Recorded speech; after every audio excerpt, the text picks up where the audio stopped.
Video को शुरुआत करने से पहले यह वीडियो को वैसे स्टूडेंट देखे जिसे सच में बोर्ड एग्जाम में लाना है 80 से 90%, वही सभी स्टूडेंट देखे, नहीं तो इस वीडियो को छोड़ दें। इस वीडियो में जितने भी बातें बताए जाएंगे, अगर आप उसे सिर्फ और सिर्फ 4 महीना 120 दिन अगर आप अच्छे से फॉलो कर लेते हैं तो आपको 90 से 95% लाने से कोई नहीं रोक सकता है। किसी का बाप का हिम्मत नहीं है कि 90 से 95% लाने से आपको कोई रोक सकता है। सिर्फ और सिर्फ इस वीडियो में बहुत ही कम टॉपिक और बहुत ही कम पंक्तियों में आप सभी को बताने का प्रयास कर रहे हैं। अगर आप उसे फॉलो करते हैं अच्छे से तो यकीन मानिए आपका 80 से 90% लाना बोर्ड एग्जाम में बहुत ही आसान हो जाएगा। तो सबसे पहला जो पॉइंट है वो है पॉइंट टाइम टेबल। आप सभी को हमने हर वीडियो में बताया है कि आपको टाइम टेबल जरूर बनाएं। किसी भी चीज को, किसी भी चीजों में सफलता अगर आपको पाना है तो टाइम टेबल बनाएं।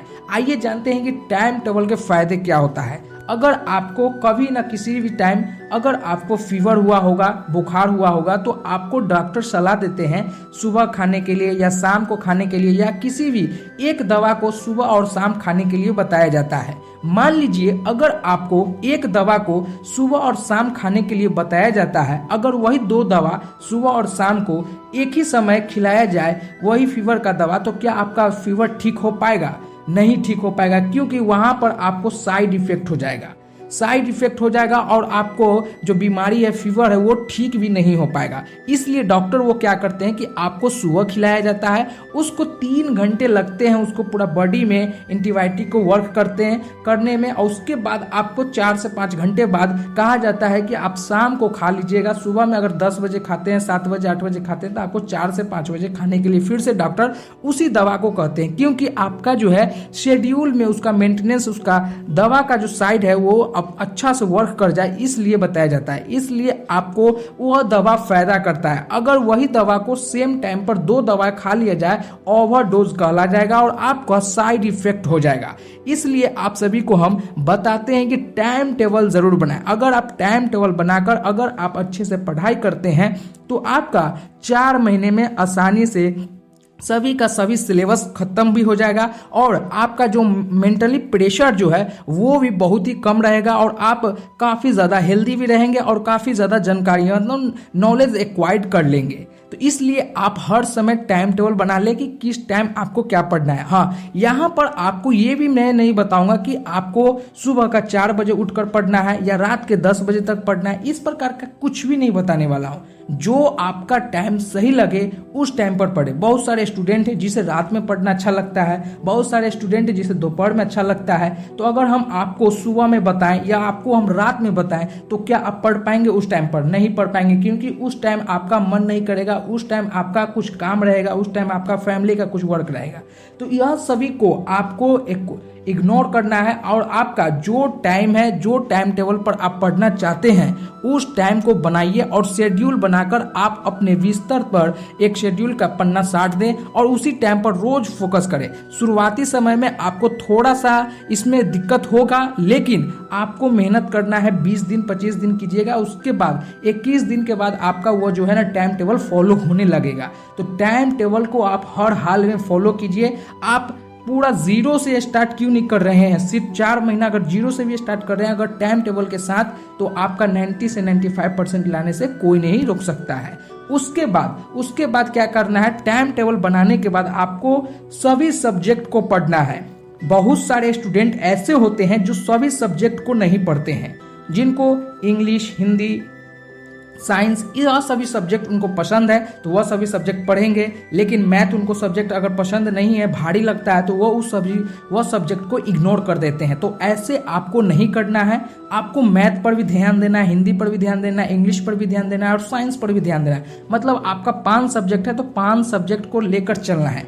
मान लीजिए मैथ में आपका मैथ बोरिंग सब्जेक्ट लगता है तो ठीक है, लेकिन उस पर थोड़ा सा ध्यान देकर आप काम चला सकते हैं। काम चलाने तक सबको नैया पार कराना है तो सभी को लेकर चलना होगा। नहीं तो अगर आप एक भी चीजों को छोड़ते हैं तो आपका जो है ना रिजल्ट खराब हो जाएगा। ठीक है, तो सभी चीजों पर आपको ध्यान देना है और सभी सब्जेक्ट को पढ़ना है। पढ़ना कैसे है? पढ़ना है धीरे धीरे। इस प्रकार का स्पीड नहीं पड़ेगा, इधर इस तरीके से कभी भी नहीं आपको पढ़ना है।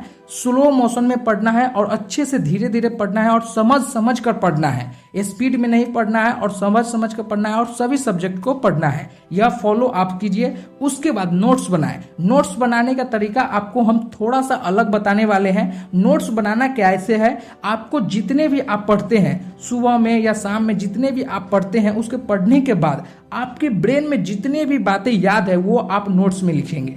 वो नोट्स में लिखेंगे। शुरुआती से आपको 10 से 15% ही बातें याद होंगे, लेकिन कोई बात नहीं है, घबराने की कोई बात नहीं है। इसी प्रकार अगर आप 10 से 20 दिन प्रयास करते रहिएगा रोज का रोज नोट्स लिखने का, तो आपका 40 से 50% बातें याद होने लगेगा। जितने भी आप पढ़ेंगे वह सभी बातें याद होने लगेगा।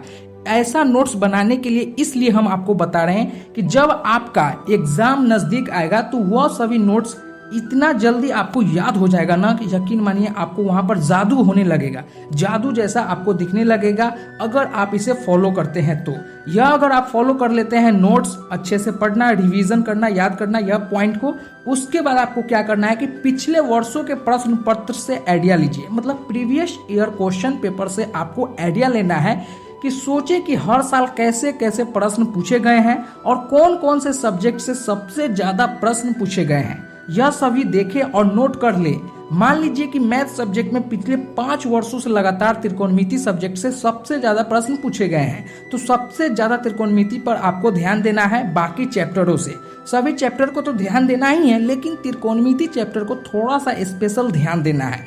अगर आप त्रिकोणमिति चैप्टर पर ध्यान देते हैं, मतलब जितना भी प्रीवियस ईयर में जो सब्जेक्ट पर ज़्यादा ही फोकस किया गया है उस पर आप ज़्यादा ध्यान देते हैं, नोट्स पर अच्छे से पढ़ाई करके जितना भी पढ़े हैं वो नोट्स को आप अच्छे से तैयार करते हैं, उसके बाद आप जो पढ़ाई करते हैं धीरे धीरे के रेशियो में टाइम टेबल बनाकर, अगर आप यह 4 चीज अगर आप फॉलो करते हैं तो आपका 90 से 95% लाने से कोई नहीं रोक सकता है। यह हम आपको दावा ठोक कर बता रहे हैं। यह क्योंकि यह एक्सपीरियंस किया गया है, इस पर एक्सपेरिमेंट किया गया है और यह से इस तरीके से यह तजुर्बा अपनाकर बहुत सारे स्टूडेंट अपने बोर्ड एग्जाम में 90 से 95% ला चुके हैं। यह जो है यह पहला ट्रिक नहीं है, बहुत सारे स्टूडेंट काफी बार यह सफलता पा चुके हैं इस तरीके से। तो अगर आप ऐसे फॉलो करते हैं तो यकीन मानिए आपका 90 से 95% लाने से कोई नहीं रोक सकता है। तो उम्मीद करता हूं कि आपको 90 से 95% लाने का जो तरीका है आपको अच्छा लगा होगा। अगर आपको अच्छा लगा होगा तो एक लाइक जरूर करें और चैनल पर पहली बार आए हैं तो चैनल को सब्सक्राइब करें। फिर मिलते हैं एक नई वीडियो में, जब तक के लिए जय हिंद।